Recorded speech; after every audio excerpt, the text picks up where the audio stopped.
नमस्ते, जय हिंद। वक्त है सुबह का और आप देख रहे हैं भेजो न्यूज। खबरों को जानेंगे आगे विस्तार से, उससे पहले जान लेते हैं आज की हेडलाइंस। इंडिया की कोऑर्डिनेशन कमेटी में 13 नहीं 14 मेंबर होंगे। माकपा मेंबर का जुड़ेगा नाम, लालू यादव बोले। संकल्प लिया है मोदी को हटाकर ही दम लेंगे। कमर्शियल गैस सिलेंडर 158 रुपए हुआ सस्ता। दिल्ली में इसकी कीमत 1522 रुपए हुई। घरेलू एलपीजी सिलेंडर की कीमतों में बदलाव नहीं। सुप्रीम कोर्ट ने कहा, अवैध शादी में जन्मी संतान वैध, माता पिता की अर्जित पैतृक संपत्ति पर अधिकार, इन मामलों में बेटियां भी हकदार।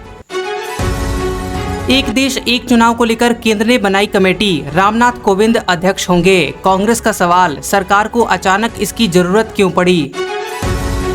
G20 समिट से गैर हाजिर रह सकते हैं सऊदी क्राउन प्रिंस। रूस के प्रेसिडेंट पुतिन नहीं आएंगे भारत। चीनी राष्ट्रपति जिनपिंग का पहुंचना भी तय नहीं।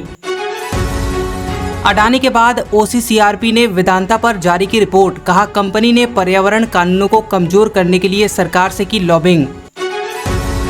एशिया कप की जर्सी पर पाकिस्तान का नाम नहीं, PCB बोला ये ACC का फैसला। पूर्व खिलाड़ियों ने पूछा, इमर्जिंग एशिया कप अंडर 16 में नाम क्यों था। जेलर की प्रॉफिट शेयरिंग में रजनीकांत को मिले 100 करोड़ रुपए, बने देश के हाईएस्ट पेड एक्टर। प्रोड्यूसर ने गिफ्ट की 1.25 करोड़ रुपए की BMW X7।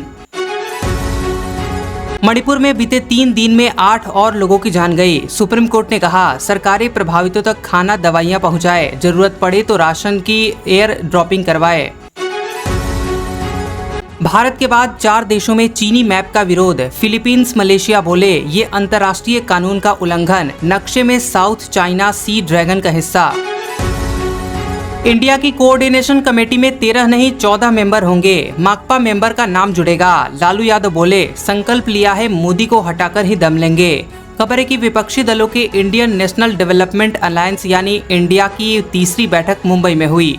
मीटिंग के दूसरे दिन 1 सितंबर को गठबंधन ने 13 मेंबर की कोऑर्डिनेशन कमेटी का ऐलान किया। बाद में कहा गया कि कमेटी में CPIM के मेंबर का नाम भी जोड़ा जाएगा। इसके बाद इस कमेटी में 14 मेंबर हो जाएंगे और अगली मीटिंग यानी कि चौथी मीटिंग दिल्ली में होगी। बता दें कि विपक्ष की मीटिंग खत्म होने के बाद दोपहर 3:30 बजे प्रेस कॉन्फ्रेंस हुई, जिसमें लालू प्रसाद यादव ने कहा कि हमने संकल्प लिया है कि मोदी जी को हराकर ही दम लेंगे।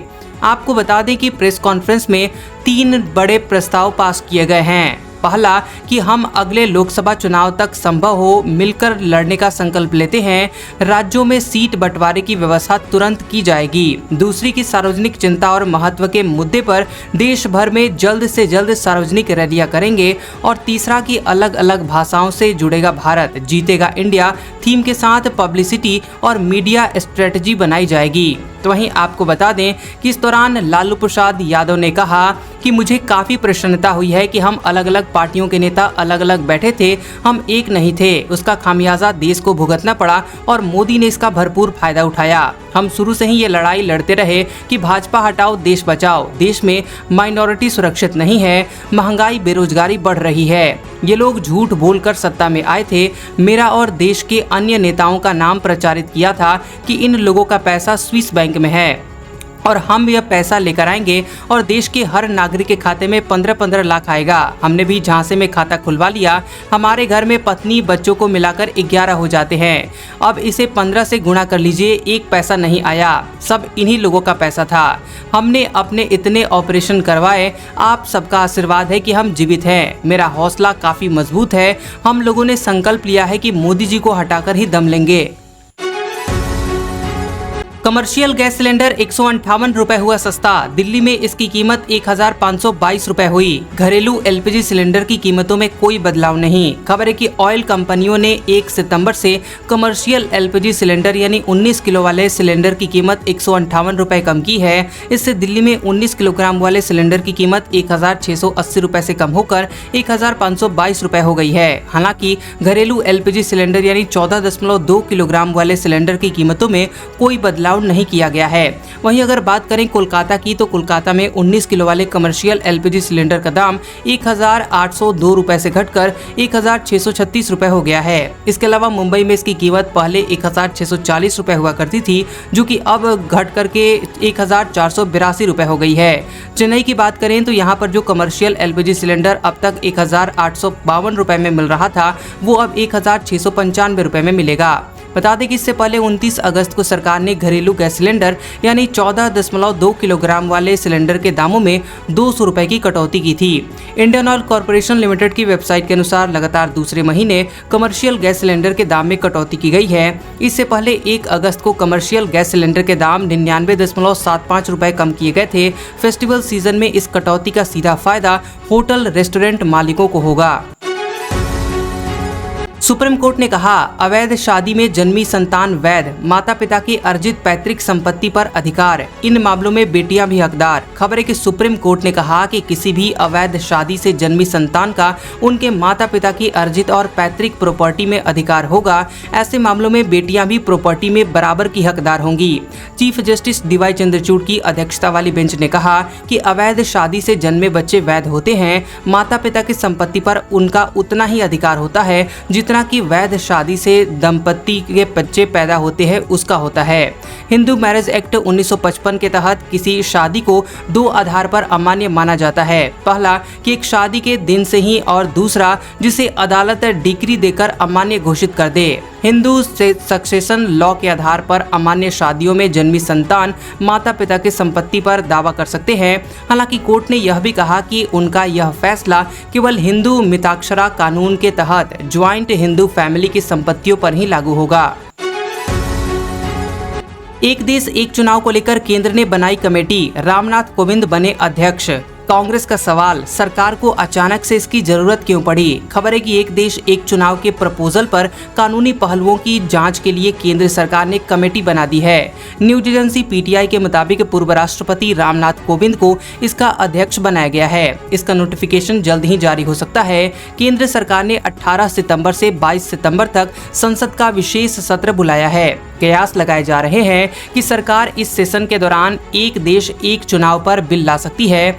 केंद्र की बनाई गई कमेटी एक देश एक चुनाव के प्रस्ताव से जुड़े हुए कानूनी पहलुओं पर गौर करने के साथ ही आम लोगों की राय भी ली जाएगी। इस बीच भाजपा के अध्यक्ष JP नड्डा ने रामनाथ कोविंद से मुलाकात उनके आवास पर की। हालांकि इस मुलाकात के बारे में दोनों की तरफ से कोई जानकारी नहीं दी गई है। सरकार की इस पहल पर लोकसभा में विपक्ष के नेता और कांग्रेस के सांसद अधीर रंजन चौधरी ने कहा कि आखिर एक देश एक चुनाव की सरकार को अचानक से जरूरत क्यों पड़ गई। वहीं कांग्रेस नेता और छत्तीसगढ़ के डिप्टी CM TS सिंहदेव ने कहा कि व्यक्तिगत तौर पर मैं एक देश एक चुनाव का स्वागत करता हूं। यह नया नहीं, पुराना ही आइडिया है। G20 समिट से गैर हाजिर रह सकते हैं सऊदी क्राउन प्रिंस। रूस के प्रेसिडेंट पुतिन भारत नहीं आएंगे। चीनी राष्ट्रपति जिनपिंग का पहुंचना भी तय नहीं। खबर है कि रूसी राष्ट्रपति पुतिन और चीन के प्रेसिडेंट जिनपिंग के बाद अब सऊदी अरब के क्राउन प्रिंस मोहम्मद बिन सलमान के भी G20 समिट में शामिल न होने की आशंका है। न्यूज एजेंसी ANI ने पाकिस्तानी मीडिया द नेशन के हवाले से यह बताया है कि क्राउन प्रिंस ने G20 के लिए भारत दौरा कैंसिल कर दिया है। मीडिया रिपोर्ट्स में यह भी कहा गया था कि समिट के बाद वो 11 सितंबर को एक दिन के लिए भारत की स्टेट विजिट पर रहेंगे। इससे ठीक पहले वो कुछ घंटों के लिए पाकिस्तान भी जाने वाले थे। पाकिस्तान के विदेश मंत्रालय की प्रवक्ता मुमताज जहरा बलोच ने कहा कि बिन सलमान का पाकिस्तान दौरा स्थगित हो गया है और इसकी नई तारीखें जल्द ही आपको बताई जाएंगी। द नेशन ने बताया कि पहले क्राउन प्रिंस ने पाकिस्तान का दौरा भी खारिज कर दिया था। इसके बाद वहां के अधिकारियों से बातचीत के बाद इसे पोस्टपोन किया गया। बिन सलमान पाकिस्तान में केयरटेकर PM काकर और आर्मी चीफ मुनीर से मिलने वाले थे। इसके अलावा G20 समिट में शामिल होने के लिए रूस के राष्ट्रपति पहले ही इनकार कर चुके हैं। अडानी के बाद OCCRP ने वेदांता पर जारी की रिपोर्ट। कहा कंपनी ने पर्यावरण कानूनों को कमजोर करने के लिए सरकार से की लॉबिंग। खबर है कि अडानी ग्रुप के बाद organised crime and corruption reporting project यानी OCCRP ने अनिल अग्रवाल की कंपनी वेदांता पर कोरोना काल यानी कोविड-19 महामारी के दौरान पर्यावरण कानून का उल्लंघन करने के लिए सरकार से लॉबिंग करने का आरोप लगाया है। OCCRP ने इसको लेकर एक रिपोर्ट पब्लिश की है। OCCRP ने दावा किया है कि जनवरी 2021 में वेदांता ग्रुप के चेयरमैन अनिल अग्रवाल ने तब के पर्यावरण मंत्री प्रकाश जावड़ेकर से कहा था कि सरकार को माइनिंग कंपनियों को नए पर्यावरण मंजूरी हासिल किए बिना 50% प्रोडक्शन बढ़ाने की अनुमति देनी चाहिए। इससे देश में इकोनॉमिक रिकवरी की रफ्तार तेज हो सकती है और इसके साथ ही उन्होंने ज्यादा रेवेन्यू और बड़े पैमाने पर नौकरियां पैदा होने का भी हवाला दिया था।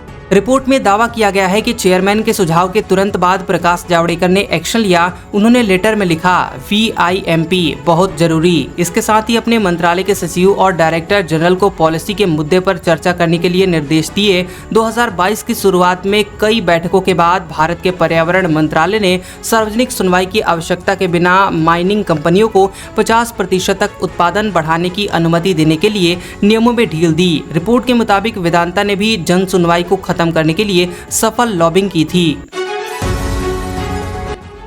एशिया कप की जर्सी पर पाकिस्तान का नाम नहीं, PCB बोला ये ACC का फैसला। पूर्व खिलाड़ियों ने पूछा इमर्जिंग एशिया कप अंडर 16 में नाम क्यों था। खबर है कि एशिया कप 30 अगस्त से शुरू हो चुका है। इस बार हाइब्रिड मॉडल पर पाकिस्तान और श्रीलंका में ये खेला जा रहा है।